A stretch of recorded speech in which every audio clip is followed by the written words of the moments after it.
I'm Gold Derby editor Daniel Montgomery here with Joe Locke and Kit Connor from the Netflix series Heartstopper. You play Charlie and Nick, classmates who fall in love with each other, but each have also their own personal journeys they're going through.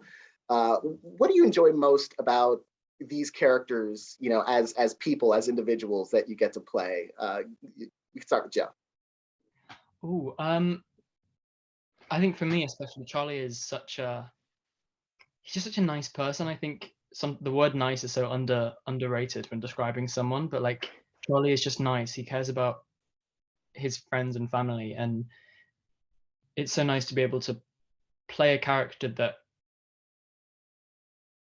is both queer and nice, and is showing that to especially younger viewers and younger people that, like, I think sometimes in society there's this idea that like being queer makes you an alien in society, and by people therefore alienate you. And I think it's just nice to play a character who that's not the case, and he's just nice, and his queerness hasn't affected that. How about you, Kit?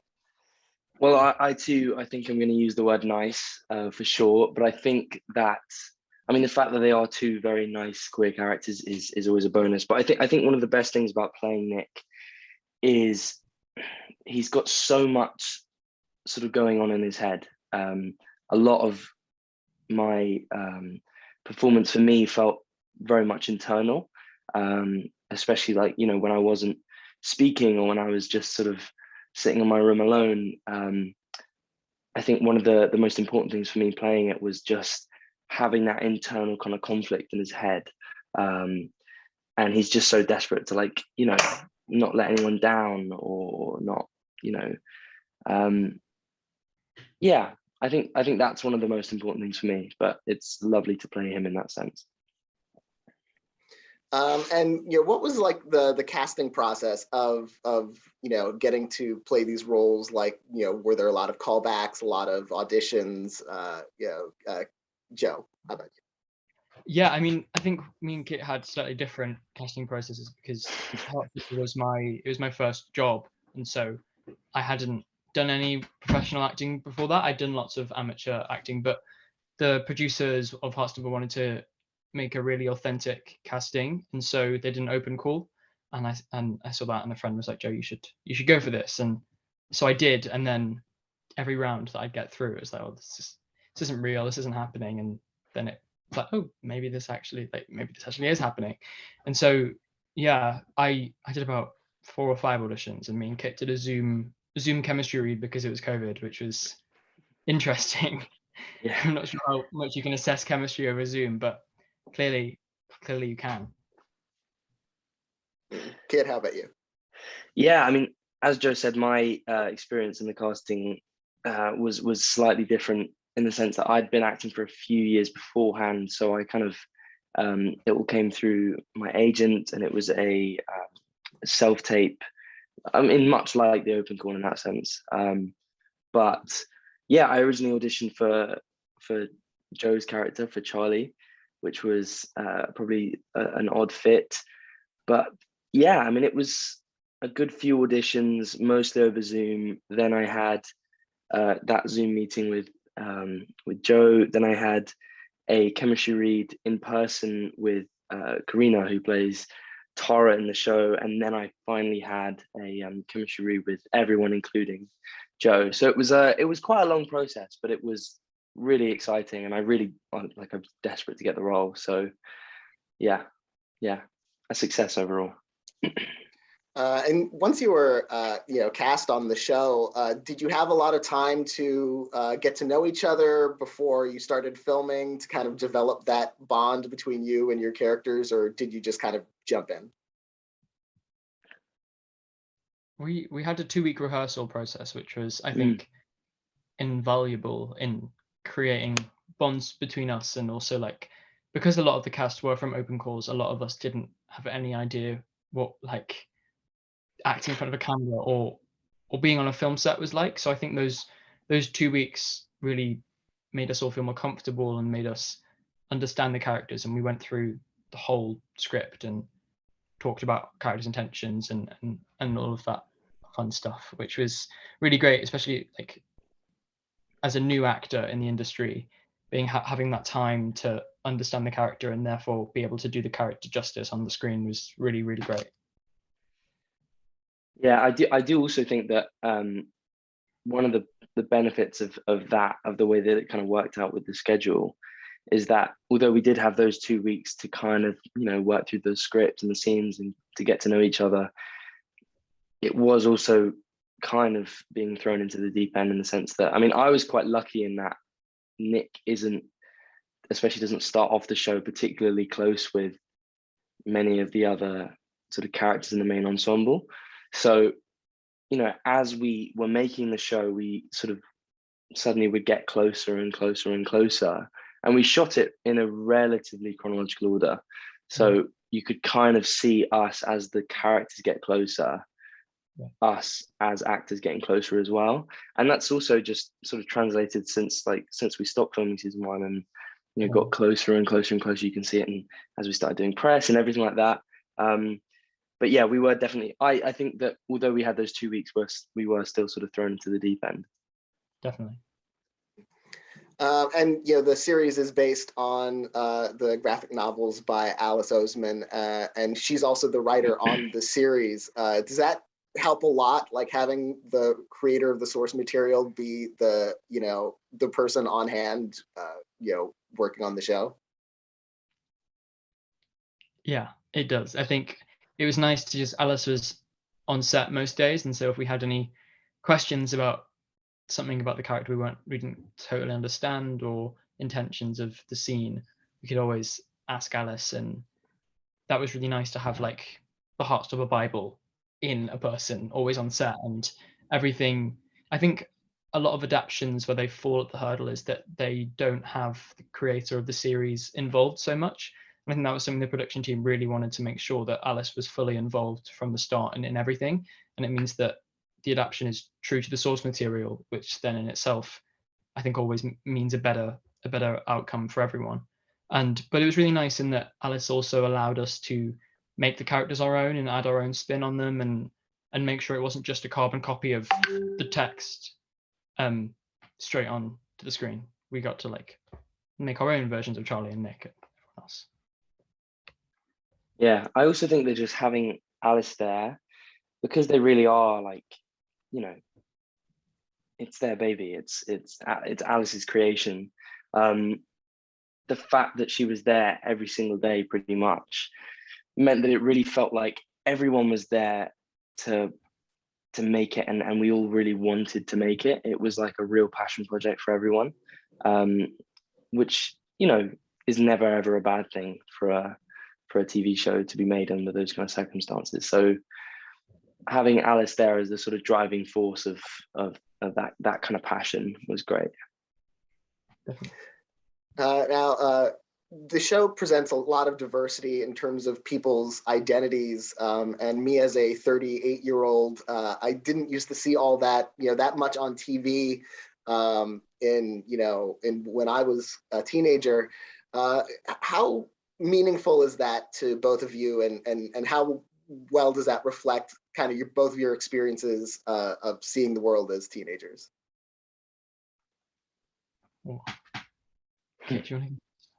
I can, yeah, I'll go. Why not? I'll take the first one for once. Yeah, I think that it's a real honor to be able to make a show like Heartstopper, and seeing the shows that have come before us, in the more recent stands, kind of like It's a Sin, and then slightly further back like Queer as Folk and things like that. Like these queer shows that were so rare in many ways, and to have a show like Heartstopper, it's kind of shows how far we've come as a community and as a society. But it's still like we do have to kind of pinch ourselves that we're able to make this kind of show. But yeah, I mean, I think that it's definitely meant to be a reflection of real life, whether it's a super clear, exact reflection of real life is because it is very much through tinted spectacles, as I always say. It's a very optimistic view of life, and it's kind of in many ways what we hope and how we hope that life would be. We're definitely showing some of the homophobia that's present in schools and things like that. But I think that for the most part, we're really trying to show a relatively true to life portrayal of, of being queer in a high school in England. Yeah. I always say that it's like, even when what our show does really well is when it tackles problems or issues that may not seem very quote unquote heartstopper, it does so with the light always at the end of the tunnel. You always know that it's going to be okay at the end, which I think is so important, especially for like younger queer people, especially in the turbulent societies that we live in, to know that everything will be okay, even if it doesn't seem like it will be now. And I think Heartstopper is like, it's realism if we lived in a world where everyone felt like they could be who they were. And whether we live in that world is different in wherever you are in the world. But that's why I also think that like Netflix is such a perfect place for a show like Heartstopper, because it has just such a huge reach around the world. And our show is available in countries where being gay gets you the death penalty. And shows like Heartstopper existing within those spheres and in those places in the world is so important in changing people's views and opinions and kickstarting other places' path to acceptance. And the show being available, so many places in the world, and it's gotten such a large fan base. What have some of the fan reactions been to the show that that have been especially memorable or meaningful to both of you? I mean, it's always a real pinch me moment when you go to a different country and have sort of fan experiences.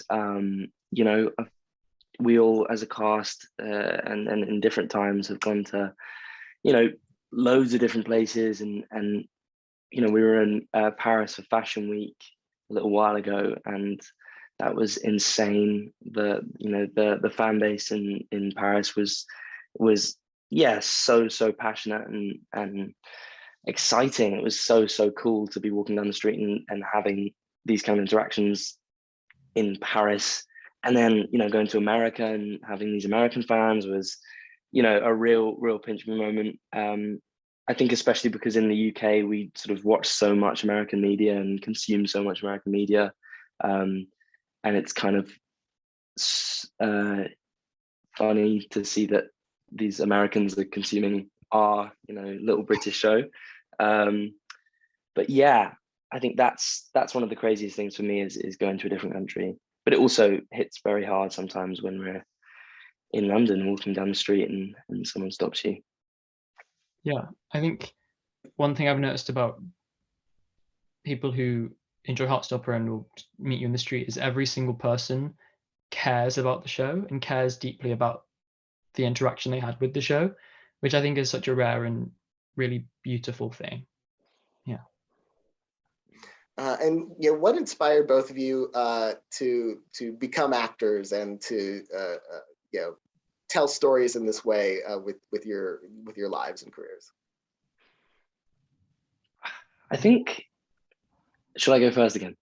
Yeah, you can go first. I'll go first. Okay. I think for me, I always think that I'm a bit of an introvert, and I was never really particularly. I think as a young child I was quite loud and annoying, but I think as I sort of grew up a little bit, I kind of was never the most confident, and there was something about being able to sort of like not hide behind a character but play a character, and it gives you that kind of, I don't know, that security blanket. But I just think that being an actor for me is, and being in the arts in general is just one of the best jobs in the world. And I feel so lucky to be able to do it all the time, and as my job. But yeah, I think for me it's definitely, there's something in just kind of escaping into a character and kind of hiding behind it and not having to be myself. One of the hardest things for me is having to be in front of people in real life and be myself and not play a character. But yeah, I think for me it's similar to Kit in that I may seem very extroverted to some people, but I'm actually not at all. And every social interaction terrifies me. So the idea of being someone else for a while and telling someone else's story is really nice. And I always wanted to be an actor when I was younger because I loved escaping my small town life and being someone else and being whatever I wanted to be in the world. And getting Heartstopper, I think, has changed my perspective on that a little bit, in that I love telling stories about people that their stories might not have been told otherwise, and that excites me. And yeah, it's really exciting. Well, I want to congratulate you both on the show. Looking forward to more Heartstopper as it's been, renewed. It's coming back for more. And thank you both for talking with me about it. Oh, Thank you so much. It's been an absolute pleasure.